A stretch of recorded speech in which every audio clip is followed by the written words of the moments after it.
নমস্কার দর্শক, আবির্ভাব নিউজে আপনাদের সকলকে স্বাগত। আমরা প্রত্যেক দিনের মতন আজকেও একটি বিশেষ এবং গুরুত্বপূর্ণ সংবাদ আপনাদের সামনে তুলে ধরব। সংবাদ আবির্ভাবের একটি সমীক্ষা পশ্চিমবঙ্গে 2026-এর যে ইলেকশন, বিধানসভা ইলেকশন, সেই ইলেকশন নিয়ে কিন্তু সংবাদ আবির্ভাবের একটি সমীক্ষা প্রকাশিত হয়েছে এবং সেই সংবাদ আমরা আপনাদের সামনে তুলে ধরছি। তার কারণ হচ্ছে, আপনারা সকলেই জানেন সংবাদ আবির্ভাব আর আবির্ভাব নিউজ একই গ্রুপের, একই গোষ্ঠীর মধ্যে অন্তর্ভুক্ত। সংবাদ আবির্ভাবের নিউজ আবির্ভাব নিউজে দেখানোটা অবশ্যই কর্তব্য আমাদের, কারণ যেহেতু সংবাদ আবির্ভাব পশ্চিমবঙ্গে ভোটার সমীক্ষা, ভোটের যে সমীক্ষা 2026, সেই সমীক্ষা তুলে ধরেছেন। সেই সমীক্ষাতে কি দেখানো হয়েছে সেইটা আমরা আপনাদের সামনে তুলে ধরবো। বলছে যে টিএমসি বলছে 138টি আসন পাবে। তার মানে এখানে বলা হচ্ছে 130 থেকে 140, মানে 130-এর উপরেও থাকতে পারে বা 130ও হতে পারে। মানে 130 থেকে 140, মানে 138টি আসন এখানে ফিক্সড করা হয়েছে এবং বলা হয়েছে 130 থেকে 140-এর মধ্যে পাবে। মানে 130 থেকে 140-এর মধ্যে হচ্ছে 138। তো 130ও পেতে পারে, আবার 140ও পেতে পারে, কিন্তু সম্ভাবনা 138, এটাই বলা হচ্ছে। বিজেপি 112টি আসনের কথা বলা হয়েছে, 110 থেকে 120 এর মধ্যে থাকবে। 110 থেকে 120-র মধ্যে হচ্ছে 112, 112টা আসন পাওয়ার সম্ভাবনা বিজেপির প্রবল। জাতীয় কংগ্রেসের হচ্ছে 10 থেকে 20, ফিক্সড হচ্ছে 16, 10 আর 20 মাঝখানে হচ্ছে 16টি আসন পাওয়ার সম্ভাবনা কিন্তু প্রবল। সিপিআইএম এর হচ্ছে 8টি, সেখানে বলা হচ্ছে 5 থেকে 10, মানে 5টি আসনও কিন্তু সিপিআইএম পেতে পারে, মানে 8-এর নিচেও কিন্তু সিপিআইএম পাবে। তার মানে 2 সংখ্যার ঘরের কিন্তু সিপিআইএম এইবারেও পৌঁছচ্ছে না। তার একটাই কারণ সিপিআইএম নিয়ে কেউ চিন্তা ভাবনা করছে না। এরা শুধুমাত্র টিভিতে, সোশ্যাল মিডিয়াতে, কাগজে কলমে সারাক্ষণ আছে, কিন্তু একেবারে রাস্তায় নেমে বিরোধিতা করা, প্রতিবাদ করা, সেই জিনিস কিন্তু সিপিআইএম এর ক্ষেত্রে দেখা যাচ্ছে না। আইএসএফ এর ক্ষেত্রে বলা হচ্ছে 4টি, 3টে থেকে 5টা, মানে 3ও হতে পারে, 4ও হতে পারে, 5ও হতে পারে। জিজেএম 2 থেকে 3টে, মানে 2 হওয়ার সম্ভাবনা কিন্তু প্রবল। আর আদার্স হচ্ছে 14টি, 294টি আসন টোটাল। এই 294টি আসনের মধ্যে সংবাদ আবির্ভাব কিন্তু যে সমীক্ষা চালিয়েছে, সেই সমীক্ষাতে এইভাবেই কিন্তু বিস্তারিত ব্যাখ্যা করেছে। এবং গত 2021-এর ইলেকশনে বলা হয়েছে এখানে যে 6,99,99,955 জন ভোটার ছিল, তার মধ্যে ভোট দিয়েছেন হচ্ছে 5,92,89,161 জন, এবং পার্সেন্টেজ হচ্ছে 84.7%। এবং সেই সময় তৃণমূল কংগ্রেস সিট পেয়েছিল 213টি, 48.5% ভোট পেয়েছিল তারা। আর বিজেপি পেয়েছিল 77টি, 38.5% ভোট পেয়েছিল হচ্ছে বিজেপি। তো এখন স্পষ্টত 2021 সালের যে ফলাফল হয়েছিল, সেই ফলাফল থেকে কিন্তু 2026-এ যেটা মনে করা হচ্ছে, বিজেপি কিন্তু ভালো রেজাল্ট করবে। 112টি আসন তারা পাবে, মানে 77 থেকে 112টি আসন কিন্তু অনেকটাই বেশি। সেক্ষেত্রে বিজেপি কিন্তু পশ্চিমবঙ্গে কোনো অবস্থাতেই লস করছে না, মানে কোনো কিছু তাদের নেগেটিভ হচ্ছে না, তাদের কিন্তু পজিটিভ হচ্ছে।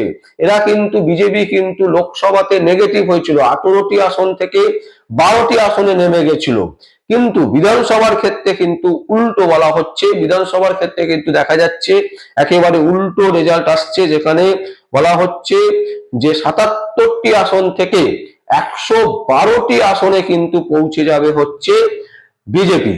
তো সুতরাং দর্শক বুঝতেই পারছেন যে বিজেপি পশ্চিমবঙ্গে কিন্তু রেজাল্ট পজিটিভ করছে, রেজাল্ট ভালো করছে, এটা কিন্তু একেবারে স্পষ্ট ইঙ্গিত দিচ্ছে সংবাদ আবির্ভাবের নিউজ। 2026 পশ্চিমবঙ্গে ভোটের যে সমীক্ষা, সেই সমীক্ষাতে কিন্তু সংবাদ আবির্ভাবের যে সমীক্ষা বেরিয়েছে, তাতে কিন্তু 2026-এর ভোটের যে সমীক্ষা, সেই সমীক্ষা কিন্তু অনেকটাই বিজেপির ফরে আছে। বিজেপি 112টি আসন পেতে পারে।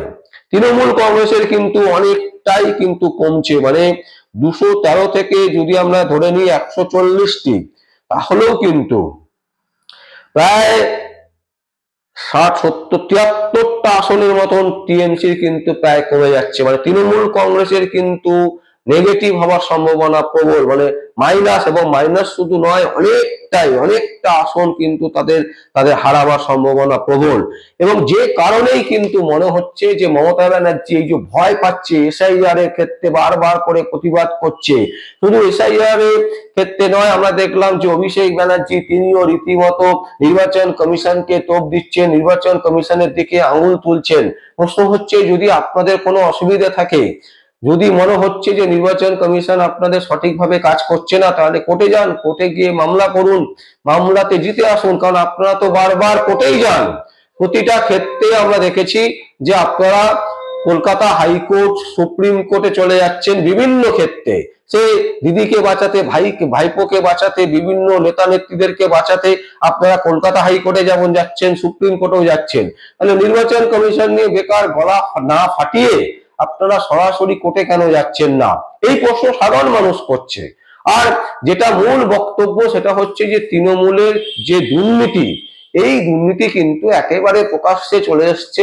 সাধারণ মানুষ একটা জিনিস বুঝে গেছে যে দুর্নীতি ছাড়া তৃণমূল কংগ্রেস এক পাও চলতে পারবে না। এদের প্রত্যেকটা ক্ষেত্রে, প্রত্যেকটা সময় এরা দুর্নীতিকে মাথায় করে একেবারে শরণাপন্ন হয় এবং দুর্নীতি নিয়ে প্রতিদিন প্রতি মুহূর্তে চলে। তাই এই জায়গায় দাঁড়িয়ে যদি তৃণমূল কংগ্রেস ব্যাকফুটে যাবে না, তো অন্য কোনো দল যাবে? এটা কিন্তু একদম স্পষ্ট। এবং সংবাদ বিভাগের এই যে 2026 পশ্চিমবঙ্গে ভোটের যে সমীক্ষা, এই সমীক্ষাকে আমরা স্বাগত জানাচ্ছি।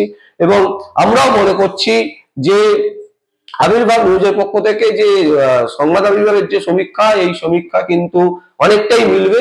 দু একটা জায়গাতে আমাদেরও মনে হচ্ছে, যেমন সিপিআইএম 8টা পাবে, এটা মনে হচ্ছে আরো কমবে আমাদের ক্ষেত্রে। আমরা যেটা মনে করছি আবির্ভাব নিউজের পক্ষ থেকে, যে সিপিআইএম এর 8টা সিটও হয়তো হবে না, আর কংগ্রেসের 16, এটা কিন্তু অনেকটাই বেশি মনে হচ্ছে, যে 10 বা 11, 12 এরকম হতে পারে, কিন্তু তার নিচেও হতে পারে।